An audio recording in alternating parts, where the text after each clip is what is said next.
Most people think that being attractive is about looking good. And while your looks do matter to some extent, they are not the full picture. Being attractive has a lot more to do with having a charismatic and a magnetic personality that draws people in, that makes you unforgettable. And today we are going to learn exactly how to do that. How to captivate others, how to build unshakable confidence, and how to rebrand yourself to create an identity that aligns with the highest version of you. So go ahead, hit subscribe because I bring you videos like this every single week. And let's learn about my top 6 most powerful ways to create a personality that leaves an impact while still feeling very, very authentic to you.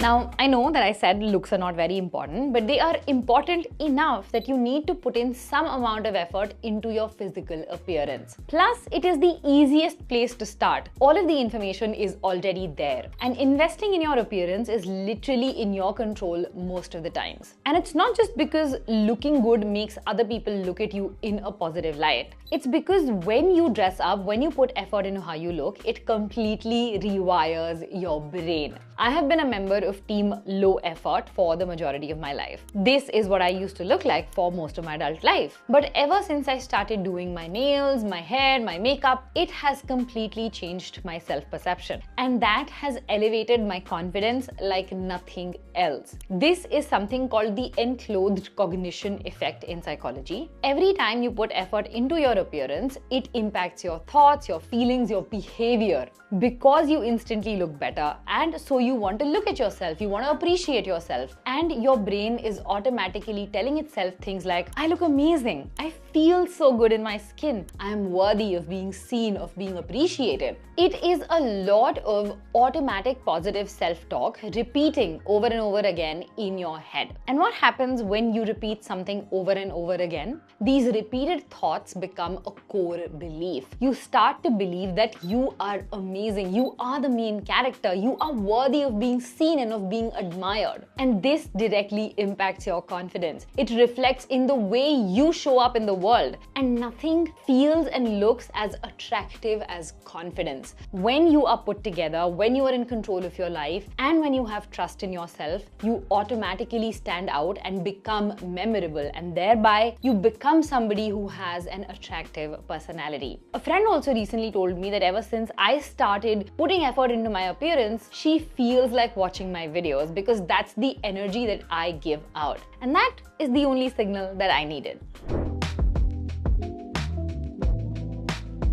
The next thing I want you to do is focus on becoming an interesting person in addition to looking interesting. How do you do that? Think back to when you were a kid and try to remember your friends. Every friend of yours, even you, was known for something. You were known for something. One friend was a cricket expert. The other was really great at making jokes. The third one was a Ludo champion. You were probably a GK nerd. You had this one thing that defined you and people remembered you for it. It made you interesting. But as adults, most of us feel boring or feel forgettable because we don't want to stand out. We want to blend in. We want to feel relatable. But developing an interesting personality, an attractive personality, is about doing the exact opposite of that. It's about standing out by making yourself memorable. And you do this by using something called the spike method, which is a technique used in US college admissions to help regular students get into Ivy League colleges without needing to donate a kidney.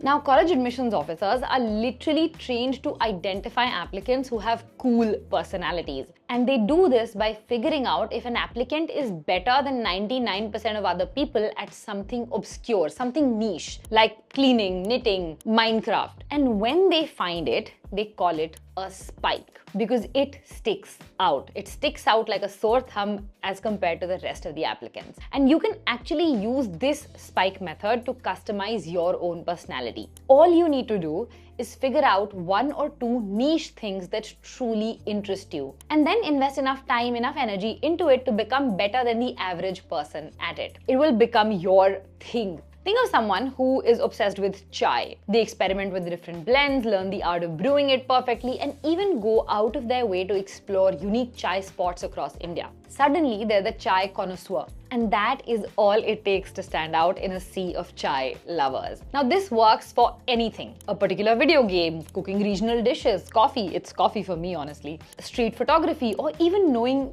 every IPL player's stats. The key is to dive deep into what you already enjoy, learn more than the average person about it, and then share it in a way that others can relate to it. Like if somebody asks you what you do for fun, you say, "Oh, I try creating unique coffee recipes. What are your plans for the weekend?" "Well, I'm planning to try this new coffee recipe I learned from a mixologist in Italy. Want to try it with me?" These responses automatically set you apart. People will listen because you're presenting something different from what they normally hear. And this, of course, opens the door for more meaningful conversations in the future. Your spike becomes your way of being introduced in a memorable way. Also, you don't just have to have one spike. You can totally have multiple spikes in life. It's just about putting in the energy, putting in the effort. Now great, you've developed a few spikes, you are confident about your ability to be interesting, but then when you actually go to have a conversation with someone, you find yourself stuck in a loop of, "Hi, how are you? Good, good," followed by awkward silence. If you can't really hold a conversation with other people, no matter how interesting you are, they are never going to know it. The good news is though that mastering the art of conversation is easier than you're made to believe. It is not about being the smartest or the funniest person in the room. It's about engaging people and making them feel like they just had the best conversation of their life. Let's break it down. Now imagine that you're at a wedding reception and somebody asks you, "So what do you do?" Your brain might panic and default to saying something like, "I work in marketing." Cool, congrats. But the conversation is already dead in the water. Now imagine if you said something like, "Oh, I'm currently trying to figure out if biryani tastes better in Lucknow or in Hyderabad." Serious research, you know. Boom! You've just given them something to grab onto and something they can contribute towards. So, how exactly do you get to this stage? Firstly, remember that conversations are not job interviews. Nobody cares about your LinkedIn bio unless they're hiring you. The goal of a conversation is to connect, not to impress. So instead of throwing out facts, focus on sharing experiences and asking questions. For example, instead of saying, "I went to Ladakh last summer," try something like this. "I just got back from Ladakh and I cannot stop thinking about how insane Maggie tasted at 18,000 feet. Why is mountain food so much better?" Now they're thinking about their own travel experiences or why Maggie at sea level does not hit the same. The next thing you want to do is be a curious sponge, not a megaphone. Let me explain. People love talking about themselves and they don't really like hearing about other people. So instead of making conversations all about you, ask people questions that dig deeper into their lives. But keep it fun. So if somebody says they love cricket, don't just stop at, "Oh, cool, so do I." Follow it up with, "If you could watch a match live from anywhere else in the world, which stadium would you pick?"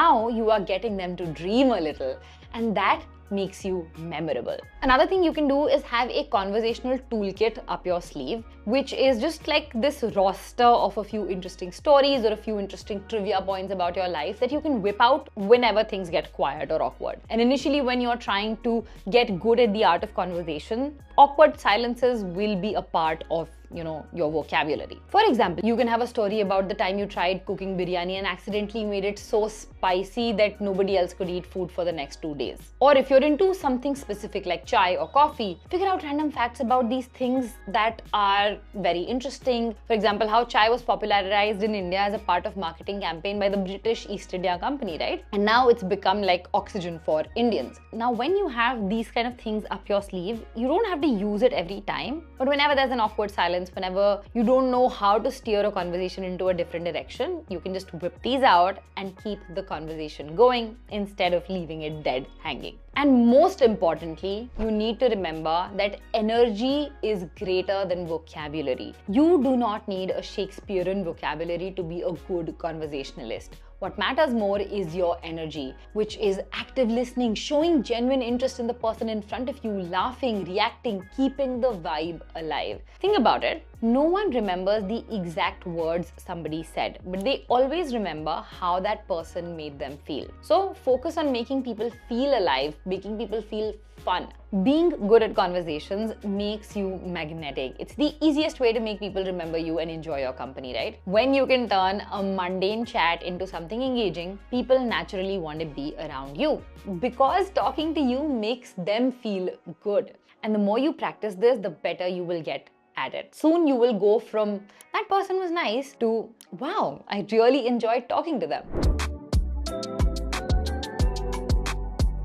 Now this next one is for you if you have ever caught yourself nodding along in a conversation about something you definitely don't understand but didn't want to admit. If you want to upgrade your personality from dial-up internet to 5G, you need to start expanding your experiences and learning more about the world around you. It's impossible to be engaging, to be memorable, to be attractive when your entire knowledge base is limited to just your daily routine. Wake up, work, scroll, sleep, repeat. Sure, you might have a killer meme game and you might have one or two interesting spikes, but if you want people to be interested in you, you need to have something interesting to offer. The easiest way to do this is to live an interesting life. The more experiences you have, the more dynamic your personality becomes. Your experiences are basically like colorful Lego pieces that build the blocks of your personality. And all you need to do is just keep doing more things that you find interesting. You must have noticed that people who have traveled a lot, for example, or who have tried a bunch of different things always have stories that make you want to lean in. It's not because they're inherently cooler than you. It's because they have seen and done things that most other people have not done. For instance, I went to Italy last year and we learned how to make and taste wine from scratch, and we learned how to make pizza and pasta from scratch. And anytime somebody talks to us about Italy or anytime somebody talks to us about traveling now, these are stories that we can weave into the conversation because these are things we have experienced that a lot of other people have probably not. And that makes it interesting for them to have a conversation with us. And when we talk about stories like this in our dinner parties, in our conversations, that's way more captivating than just saying, yeah, I mostly work and watch Netflix, right? When you expose yourself to new experiences, you naturally become the kind of person who always has something to share. And people love that. Also, exposing yourself to new things makes you more open-minded. You're less rigid and you are more adaptable. You're more open to new perspectives. And that is why people always want to talk to you. Now, keep in mind that having more exposure around the world does not always mean you need to backpack across Europe or you need to travel to Italy or you need to memorize, Wikipedia pages about celebrities. It is about actively seeking out new experiences, new ideas, new cultures. And you can do this simply by joining a new class or trying to cook a new cuisine in your kitchen or diving into an unfamiliar hobby. Even watching a documentary or reading more books can get you there. The more stuff you do in your life, the more things you experiment with, these moments just keep adding to your personality over time, making you a person with some very interesting things to talk about. Now, one very crucial part of being interesting is being mysterious. Having that air of, oh, I want to know more about her. And you will be surprised by how easy this is to do. All you need to do is stop being available to people all the time. That doesn't make you more likable. It makes you more forgettable. It lets people take advantage of you. When you are too available, when you're available all the time, people subconsciously take you for granted. It's human nature. We value what feels rare and intentional, not what is always there. So, ghar ki murgi dal barabar, like they say, right? So here is what I need you to do. Start valuing your time and energy and ask yourself, does this align with what I want before saying yes to anything, before making a commitment? Start setting boundaries and tell people no. When you do this, you send a clear signal to other people's subconscious that my time is important and so am I. And when you prioritize yourself, people see you as confident, they see you as independent, they see you as somebody worth pursuing. And it also creates an air of intrigue, of mystery. It creates room for people to wonder about you. Nothing is more attractive than somebody who respects themselves enough to set boundaries and live on their own terms. So stop being everyone's 24/7 hotline and start being the person who chooses quality over quantity. You will notice that the world starts respecting this and valuing you a lot more. Now, one factor when it comes to developing an attractive personality is being memorable. And we have already talked about this in the first 5 points. The second part of developing an attractive personality is cultivating respect for yourself in the minds of others. Now, this is admittedly a lot more difficult to do than just being memorable. Think about Gen Z influencers, right? So many of them are memorable. You can probably list 5, 10 different influencers. But most of them are memorable for the wrong reasons, for being vulgar or crass or just saying the wrong thing. And as a result, very few of them actually command respect. So when the popularity wave is over and somebody more memorable than them comes in the picture, the world will forget about them. Now, I'm not saying you need to become an influencer to command respect. What I mean to say is that respect is hard earned. Every action you take, how you show up in the world, what you say, how you say it, how you treat people, all of these things slowly and steadily build respect for you in other people's mind. I also don't mean that you need to be a people pleaser or you need to conform to society in order to be respectable. Think of people like Steve Jobs, Bill Gates, Anne Hathaway, Priyanka Chopra for that matter, right? They have been unconventional but still very, very respectable people in society. And I have found that there are certain traits that make someone respectable. The first is discipline. Somebody who sticks to their word, someone who shows up for themselves regardless of how they are feeling. Discipline builds trust and reliability, and people are drawn to those qualities. They are drawn to those they can rely on, whether it's showing up on time, delivering on promises, or simply having their life together. Discipline is what makes you that person. Imagine you're in a group project, right? I know, that's the worst. And there is always that one person who actually finishes their part without being chased down. That's the person that everybody respects. Maybe everybody remembers the person who created chaos and made life difficult for everybody else. But they respect the person who did not have to be chased down. Now imagine being that person in every aspect of your life. It's like being the human equivalent of Wi-Fi that never lags. People cannot help but be impressed by who you are.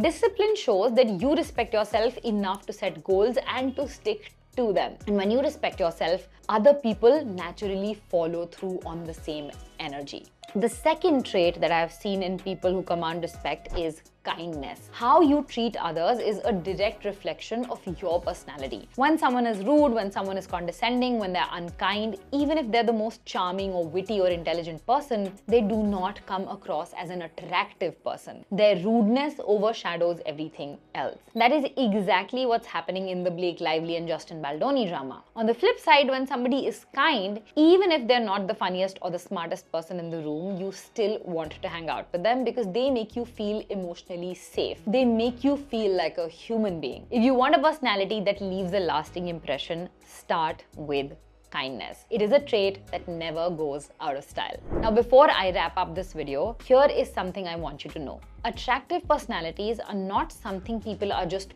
born with. They are cultivated like good celebrity PR, honestly. Admittedly, some people are inherently better at doing this, but if you have the right knowledge and the tools, you can do it for yourself. So for the next month, here is what I want you to do. First, figure out 3 ways in which you can enhance your appearance and do those for yourself starting tomorrow. Next, figure out one thing that you find really interesting, no matter if other people say that it's not interesting or if other people say that it's a waste of time. Figure out what is one thing that you find really interesting, really drawn to, and you're going to spend 30 minutes a day for the next month learning more about that thing and doing or practicing that thing if it applies. And finally, practice striking a conversation with 10 strangers over the course of the next month. By the end of just this 1 month, you will have added so many multi-dimensional pieces to your personality, you will feel like a new person. And make sure you check out this video next because YouTube says that you're gonna love it. And I'm gonna see you guys very soon in the next one.